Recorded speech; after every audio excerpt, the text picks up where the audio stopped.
Hey my babies.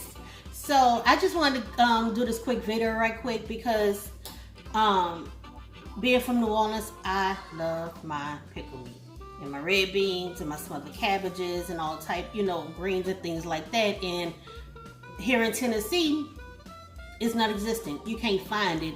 And it costs a very pretty penny to have it shipped. So I've been searching and I found a recipe to pickle my own.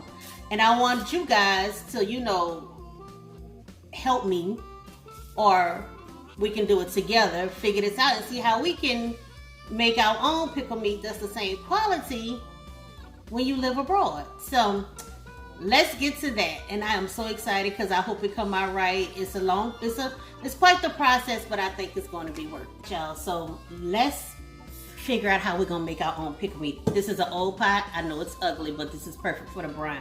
And as you can see, what I have right here, I bought these from Walmart actually. These are just rib tips, which is what we usually use in New Orleans, is pickle rib tips. So I just bought fresh rib tips and we're gonna brine them and pickle them ourselves to use, later in beans. So these are the rib tips. So the brine that I found calls for 2 cups of water. Go ahead and pour that in there. Got some apple cider vinegar. You're going to do 1 cup of apple cider vinegar. Go ahead and pour that in there. And I'm so happy that I found this because, y'all, it is so expensive having frozen pickle meat shipped to Tennessee from New Orleans. I mean, for 5 pounds of pickle meat just to get shipped, it cost me about $100. So far we got 2 cups of water, 1 cup of apple cider vinegar. We're gonna do a 1/4 cup of kosher salt.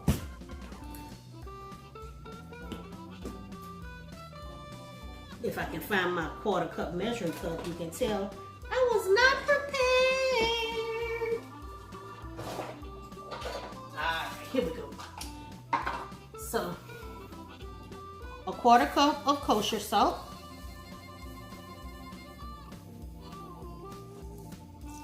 As you can see. Also we need, it says 6 cloves of garlic, crushed and peeled. I had an elephant ear garlic, so I just did 2 of those.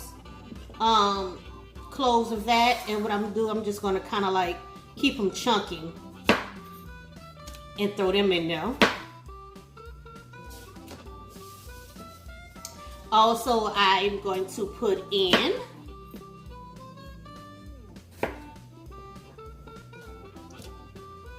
one large onion, cut kind of chunky too, because only thing you want to do is kind of just season this brine for this meat.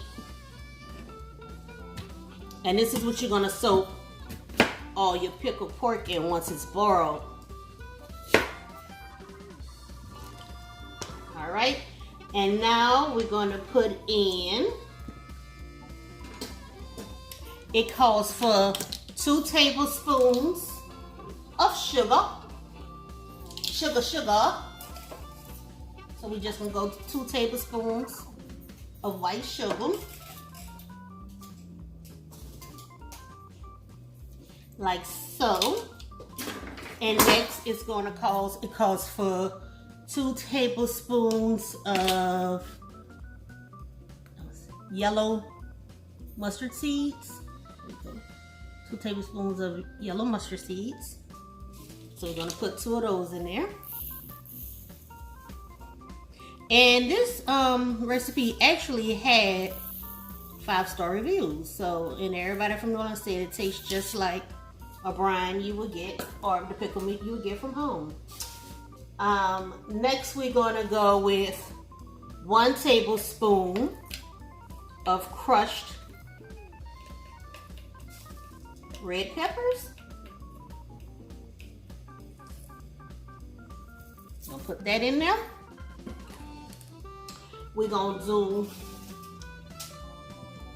1 bay leaf,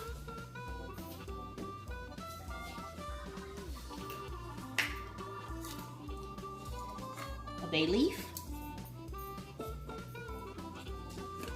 We're gonna do 1 tablespoon of celery seed.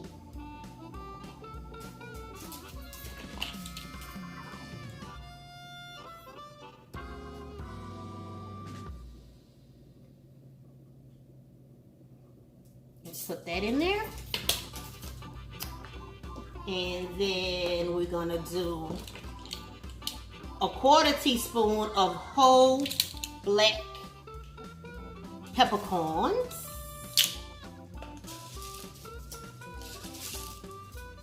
For these. 1/4 teaspoon of whole black peppercorns, a little bit more than that. And then next, we're gonna go ahead and put this on the stove and to burrow. Then once it's completely burrowed, you gotta let it cool down. You're gonna put the meat into a Ziploc bag or an airtight container. And once the brine is completely cool, you're gonna pour that over the meat. You're going to seal it, make sure all the bubbles are out, and then it's nice and sealed, and then you're gonna refrigerate it for 4 days. And once you refrigerate for 4 days, then you can take it out, and then you can freeze it, or you can go ahead and cook it. But also, just like traditional pickle meat, you're gonna have to still pre-boil it before you add it to your dishes because it's gonna be salty. You wanna cook some of that salt out, okay? So wish me luck, and I hope y'all, enjoy this video, and y'all will try to pickle your own meat too, so you can still have that taste of home for, that fits in your budget wherever you may live. Love y'all. Thank y'all for, giving me a moment and watch this video. See ya. So as you can see, I brought the brine to a boil, and then I'm going to let it simmer for about 3 to 5 minutes. Then once that's done, I'm gonna put like 2 cups of ice in it and stir it up to cool the brine, and then we're gonna pour it over our fresh pork rib tips. Okay? All right, my babies. So now that the brine has came to a boil and simmered for about 5 minutes, I'll show you what that looked like. In there, what we're gonna do is add some ice to it. This has a 4-cup measuring cup of ice, and we're just gonna put that in the brine and stir that ice around so that kind of like shocks it and cools it down.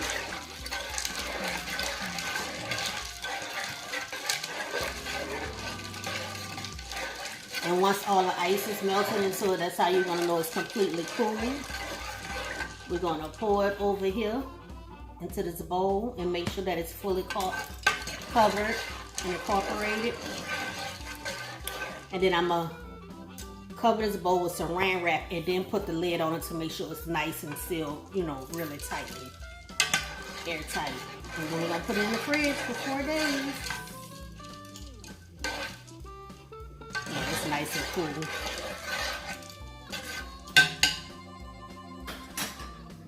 So we can go ahead and pour that brine all over that board. Get all that goodness in it.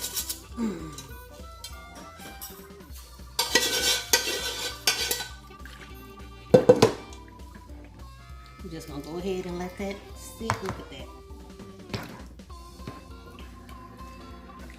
All right.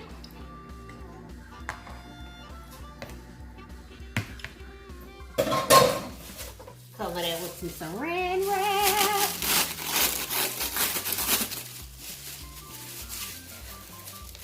Nice and tight.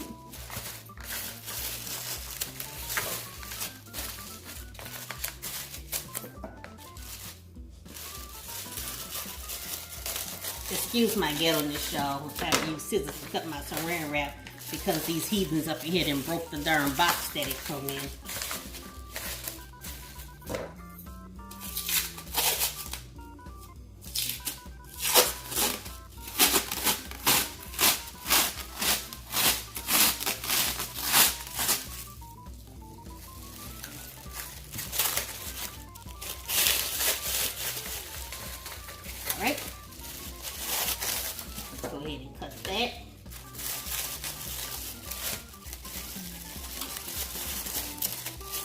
Just ghetto down, huh?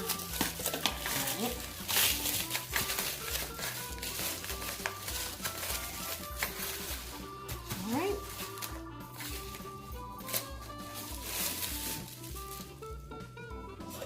Give it one quick stir in here to make sure that it's good to go.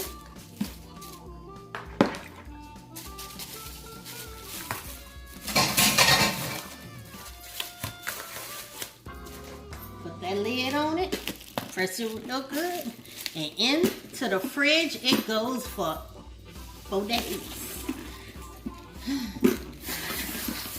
And then when I cook, probably Sunday, I'm probably gonna smother some cabbage with it and see how it comes out, y'all. So I hope y'all try it. Let me know in the comments if you're gonna decide to try it and how it comes out.